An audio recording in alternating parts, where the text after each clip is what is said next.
Well,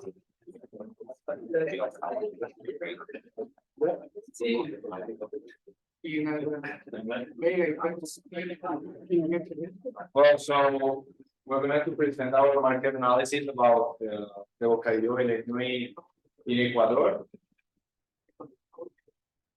We're going to talk about first we have the vertical analysis, we have our need for segmentation market, our promotional activities in detail, our marketing price, and our distribution. Okay, so first of all, in the president, we're going to talk about politics. Ecuador is polarized and is also experiencing one of the worst crises of violence in the region. And the current president of Ecuador has a disapproval rate of 64%. Many citizens believe that there is a situation of anti-democracy, as the president can make decisions without parliamentary control. In the economy, we have that Ecuador use the dollar as the currency. So this have like a good and a bad part because the economy depends on the fluctuation of the dollar and the USA economy. Also, the economy is gradually recovering from the contractions caused by the pandemic.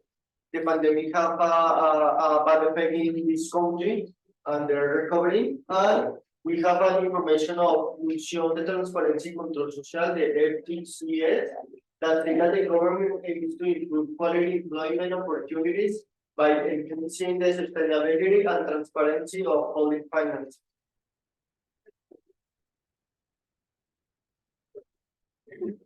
So this is like the social that this is the information of Sanchez Aguiar that they do like a market research of the guava sweet in Ecuador. So we have that 75% of guava sweet buyers are young people between 20 and 24 years. And the main consumers at home are children and adults in greater proportion. So we can see like this information, like the age, the person of relation of the presentation of the sweet, and we see that consumer prefer to buy small and medium-sized presentation of guava sweet, as shown in figure 5. This is because the product is traditional and affordable for any socioeconomic level due to its low cost. It doesn't matter the consumer income and the preference is similar in both cases. And we have like technological that they use like food processing with machinery, cooking with sugar, and preservation in sterilized containers. They do like very natural the production of the guava. And the ecological, we have information about the Plan Nacional Agropecuario that say that it's important to have the global agricultural practices, the global gap. It's like a certification that ensures that agricultural products are produced following sustainability and agricultural practices. And we have the ISO that it's an international standard for food safety management. And in the legal, we have like some information to have an account, like for example, the legal registration, that it's important that register the company with the corresponding entities, such as the Mercantile Registry and the International Revenue Service. We have like the intellectual property that it's important to the company do that. And the labeling and packaging, fiscal aspects, sanitary and quality regulations, and the environmental regulations. Okay, now we're going to talk about the market segmentation. It's important to take into account that the annual per capita consumption of chocolate in Ecuador ranges between 300 and 400 and 800 grams. The market segmentation is divided into aspects. First, the socio-demographic. The niche is of people between 18 and 45 years. And it's because consumption of confectionery rises between the age of 25 to 34 and 35 to 44. and then declines as the consumer gets older. The majority of conventional consumption is done by consumers in the range of 25 to 45. And consumers over the age of 34 purchase more candy than those between the ages of 18 and 34. Also, we have to take into account that the gender, well, we're going to target both genders. And the income of people, it's people with high income and are more likely to consume this type of candy because it's not a regular candy and also the price is higher because it's exported. Then talking about behavioral spending habits, it's people who have spent part of their income in food, people who have a specific budget for candy, or the ones who consume it in special occasions or in occasions. The purchasing habits. This is a way that we can target people, and we are going to select two types of consumers: the varieties in buying behavior and the habitual buying behavior. So the first one is about this type of consumer. It's characterized by the low involvement in the purchase decision, and a client sees no significant difference about brand and buys habitual goods over a long period. And the second type of consumer is a consumer that switches among brands for the sake of variety or variety. Also talking about the details in promoting activities. At first, we have like the principal cities that where we want to do like the promote. Also the promoting way and like the prices to have like giant banners. At first, we select Quito, Guayaquil, and Cuenca because of their most important cities in Ecuador. And also like the idea is have some advertising in these cities.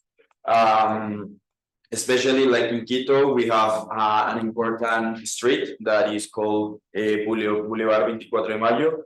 And in Guayaquil, the idea is put the banners in the Avenue 37, Avenue 41, and Avenue 45. Also, the promoting way, the idea is have like some advertising in the street, like using giant banners with phrases that catch the consumer attention. Like we have some ideas that could be sweet in your day, as sweet as Colombia, and new flavor to sweeten your day. Also, here we have like the prices that are in Ecuador. Talking about the banners, like the prices of the giant banners depends about the traffic and how long is the banner. We found that like a giant banner for 2 and 3 meters is for $1,000 per month, and a big banner with a lower tropical is around $500 per month. Also, we select like this type of promotion, talking about the niche, and yeah. So, in the marketing price, we identify two main competitors that sells common products, like similar about our Bocadillo y veleño.